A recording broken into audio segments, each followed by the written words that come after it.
नमस्कार, जय हिंद। मैं आपका दोस्त मनीष श्रीवास्तव काव्या कोचिंग इंस्टीट्यूट में एक बार फिर से आपका स्वागत करता हूं। दोस्तों, आज का हमारा बेहतरीन टॉपिक है मूलभूत कर्तव्य या मौलिक कर्तव्य, जिसे इंग्लिश में हम फंडामेंटल ड्यूटीज कहते हैं। Today we know what is the meaning of fundamental duties. आज हम जानेंगे कि वास्तव में अगर इस देश के नागरिक हम हैं तो हमारी क्या नागरिक कर्तव्य है, क्या मौलिक कर्तव्य है और किस तरीके से हमें हमारे देश में रहना चाहिए।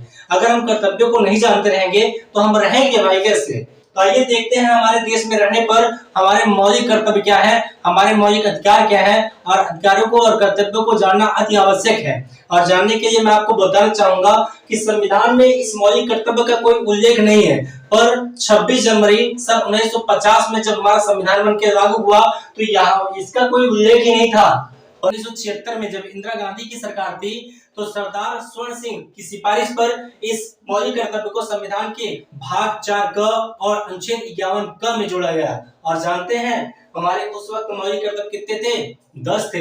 लेकिन 46वां संविधान संशोधन सन 2002 में जब हुआ तो उस वक्त 11वां मौलिक कर्तव्य हमारे मौलिक कर्तव्य में जोड़ा गया। तो आइए देखते हैं ये मौलिक कर्तव्य क्या है और कैसे इन्हें याद करेंगे। जानते हो, पढ़ना तो सब पढ़ते हैं, लेकिन सबसे बड़ी बात है याद करने का ट्रिक या तरीका अगर पता रहे तो हम किसी को कहीं पर व्यक्त कर सकते हैं। तो आज हम ट्रिक भी जानेंगे और कर्तव्यों को जानेंगे। लेकिन हाँ, वीडियो शुरुआत करने से पहले आपको कहना चाहूंगा कि वीडियो में अंत तक बने रहेगा और वीडियो को बिल्कुल भी स्किप मत करेगा। और अगर वीडियो को आपने स्किप किया तो आपने अपनी जिंदगी का महत्वपूर्ण चीज छोड़ दिया, महत्वपूर्ण विषय छोड़ दिया। तो आइए शुरू करते हैं। सबसे पहला मौलिक कर्तव्य है संविधान का पालन करें, उसके आदर्श संस्थाओं, राष्ट्रपति और राष्ट्रगान का सम्मान करें। अगर इस देश के नागरिक हम हैं तो सबसे बड़ी चीज होती है संविधान का हमें पालन करना है और आदर्शों का, संस्थाओं का और राष्ट्रध्वज यानी हमारा जो तिरंगा है, राष्ट्रगान हमारा है, रविन्द्रनाथ टैगोर जी ने लिखा है 52 सेकंड में, जिसे हम गाते हैं, इसका हमें सम्मान करना पड़ेगा। और इसे याद कैसे करेंगे? याद करने का तरीका क्या है कि मौलिक कर्तव्य कितने हैं? 11। और इसको मैंने याद करने के लिए बनाया है ट्रिक ABCDEFGHIJK। यानी इसका मतलब एक को ए समझेंगे, 2 को बी, 3 को सी समझेंगे, 4 को डी समझेंगे, 5 को ई समझेंगे, 6 को एफ समझेंगे, 7 यानी 7 को जी समझेंगे और 8 को एस समझेंगे, 9 को आई समझेंगे और 10 को जे समझेंगे, 11 को के समझेंगे। लेकिन ये समझेंगे क्यों? ये याद करने के लिए भैया। तो याद कैसे करोगे आप? तो नंबर फर्स्ट है ए में होता है एंथम, एंथम में होता है राष्ट्रगान। तो आप ध्यान देना, मौलिक कर्तव्य में नंबर फर्स्ट को कैसे याद रखेंगे? ए फॉर एंथम, एंथम में राष्ट्रगान। तो देना संविधान का पालन करें, उसके आदर्शों, संस्थाओं, राष्ट्रध्वज और राष्ट्रगान। वर्ड आ गया ना राष्ट्रगान। तो आप कैसे याद करोगे? ए फॉर एंथम, एंथम में राष्ट्रगान। तो मौलिक कर्तव्य के पहले कर्तव्य में राष्ट्रगान के विषय में बात की गई है।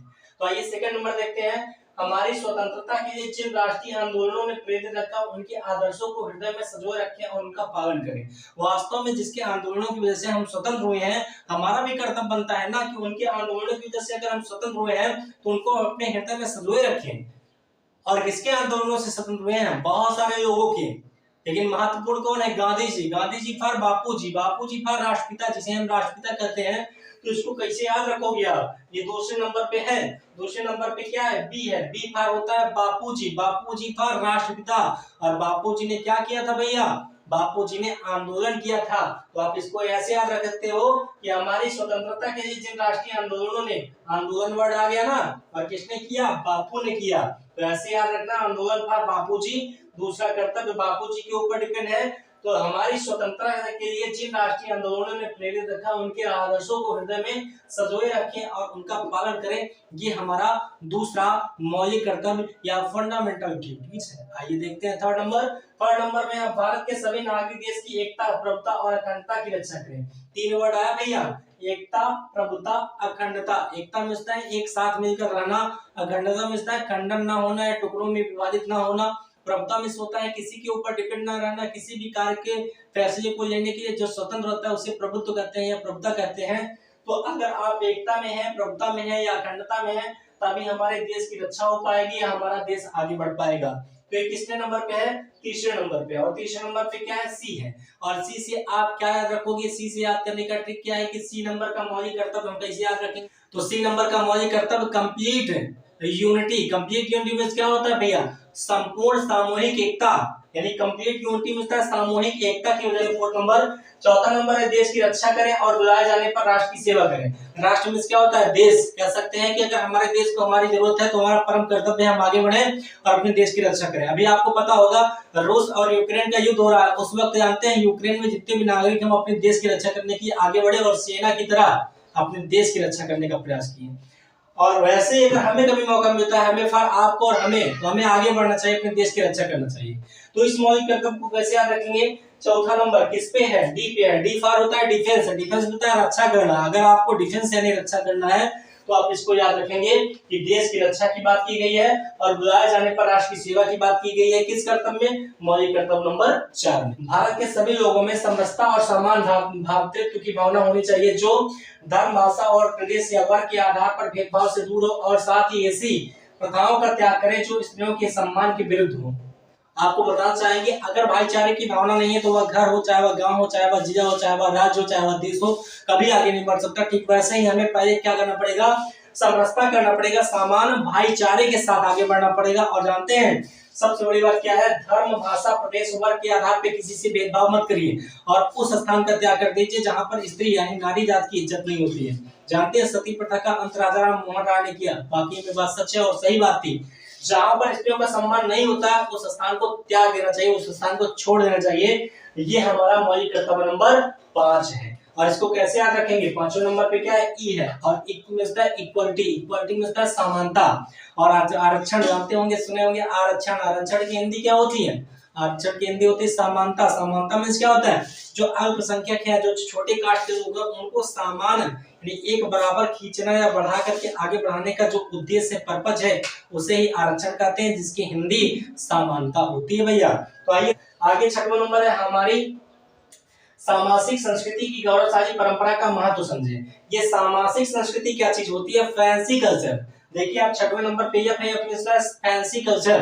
फैंसी कल्चर का तात्पर्य यह है कि जैसे भी पश्चिमी देश की जो सभ्यताएं हमारे देश में आ रही हैं उन्हें हमें स्वागत करना चाहिए, उनकी गौरव को समझना चाहिए। ये नहीं कि कोई डैमेज जींस पहन लिया तो उसको थप्पड़ मार के हटा दो, भैया ये हमारे देश से बाहर नहीं। भैया उसका मौलिक कर्तव्य वो पहन रहा है, बस इतना ध्यान दीजिए। जो चीजें पहनी जा रही है, जो कर्तव्य है, फैंसी कल्चर चाहे भले ही है, लेकिन हमारी संस्कृति का खंडन न होने पाए, हमारी संस्कृति समाप्त न होने पाए। ये होते हैं मौलिक कर्तव्य। आगे देखते हैं 7वां नंबर प्राकृतिक पर्यावरण की रक्षा करें और साथ ही वन, झील, नदी और वन में रहने वाले जीवों की रक्षा करें और प्राणियों, जीवों के प्रति दया का भाव रखें। जानते हैं जीव जंतुओं के प्रति हमारे दया रखना परम कर्तव्य है। मनुष्य योनि में सबसे बड़े मनुष्य होते हैं, पर जीवों पर दया करना, रक्षा करना हमारा परम कर्तव्य है। और उससे बड़ा कर्तव्य क्या जानते हैं?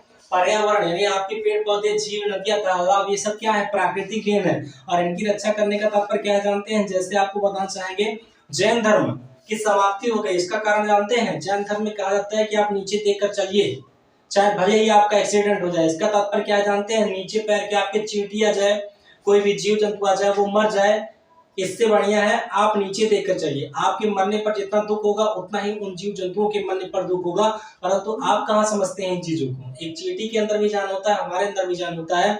हमारे मरने पर हमारे माँ बाप को दुख होगा तो क्या उनके माँ बाप को दुख नहीं होगा? दुख होगा भाई, इसलिए समझ कर चलो। इसलिए आपके जैन धर्म की समाप्ति हो गई। तो पहली चीज क्या है? पर्यावरण में रक्षा करना है। किन चीजों की? वन की, झील की, नदी की और आपके जीव जंतुओं की, इन पर दया भी करना है। आपकी स्त्रियों के अंदर दया होती है, मानव से अधिक होती है। अभी किसी स्त्री को कह दो भाभी या चाची हमें थोड़ा खाना दे दीजिए, पानी दे दीजिए, वो आपको दे देगी। किसी भैया से कह दो, किसी चाचा से कह दो, चाचा मैं आपको पैसा नहीं, हम यहाँ से आए हुए हैं, यहाँ फंस गए हैं, हमें तो पैसा दे दीजिए, वो आपको नहीं देगा। तो औरतों के अंदर व्यक्तियों से ज्यादा दया होती है, तो आप इस चीज को ध्यान दीजिएगा। किस नंबर पे है? 7वें नंबर पे है। 7वें नंबर पे क्या ट्रिक है? जी में क्या होता है? ग्रीन। ग्रीन में होता है हरा, हरा भरा। हरा भरा क्या होता है?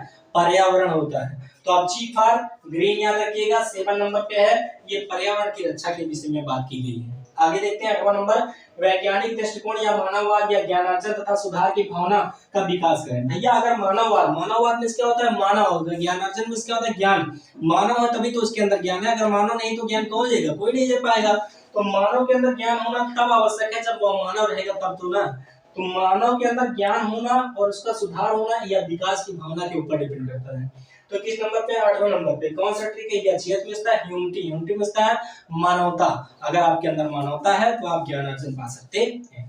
ये मौलिक कर्तव्य नंबर 8 है। आइए 9वां नंबर देखते हैं। 9वें नंबर में कहा गया सार्वजनिक संपत्ति के सुरक्षित रखें और हिंसा से दूर रहें। भैया सार्वजनिक संपत्ति क्या होती है, ये जो स्टेशन देख रहे हैं आप, जो चीजें सरकार की है वो हमारी है और इसकी रक्षा करना हमारा परम कर्तव्य है। और जानते हैं हिंसा और अहिंसा दो वर्ड आते हैं जिसे हम कहते हैं वैलियंस और नॉन वैलियंस। आप जानते होंगे या सुने होंगे गांधी जी अहिंसा के पुजारी थे और किसी के मारने काटने पर विश्वास नहीं रखते थे, वह किसी को समझाकर आराम से प्रेम से किसी कार्य को करने में विश्वास रखते थे। तो आइए देखते हैं सार्वजनिक संपत्ति की सुरक्षित, सार्वजनिक संपत्ति को सुरक्षित रखें और हिंसा से दूर रहें। इसको कैसे याद रखेंगे, ये कौन सा नंबर है, 9वां। 9वें नंबर पे क्या है, आई है और आई में क्या होता है, इंडियन प्रॉपर्टी और भारतीय संपत्ति। आइए देखते हैं 10वां नंबर। सभी नागरिकों का यह कर्तव्य है कि वह व्यक्तिगत और सामूहिक गतिविधियों के सभी क्षेत्र में उत्कर्ष की ओर बढ़ने का प्रयास करें ताकि राष्ट्र आगे बढ़े। राष्ट्र कब आगे बढ़ेगा, जब हम व्यक्तिगत में अकेले और सामूहिक में सबके साथ मिलकर।